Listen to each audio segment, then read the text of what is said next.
કર્યું હા આવી જાઓ. જય ભીમ. ઘણા લોકોના મેસેજ આવે છે કે ભાઈ આંબેડકરની મૂર્તિ કેમ હટાવી નાખી, પ્રતિમા હટાવી નાખી. તો પ્રતિમા અહીંયા નવી આવવાની છે, એ હિસાબે પ્રતિમા હટાવી નાખી છે. કાંઈ ડેમોલેશન કાંઈ નથી.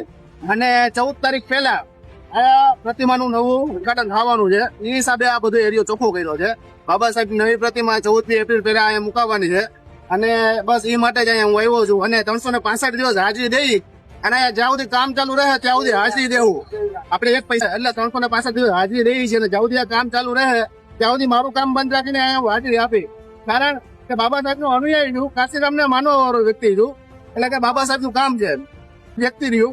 પણ જ્યાં સુધી આ કામ ચાલુ રહે ત્યાં સુધી હું હાજરી આપી. જય ભીમ, જય ભારત. અને ડેમોલેશન નથી, બાબા સાહેબ નવી પ્રતિમા આવવાની છે. એ માટે અહીંયા નવું ફાઉન્ડેશન બધું ગોઠવવાનું છે.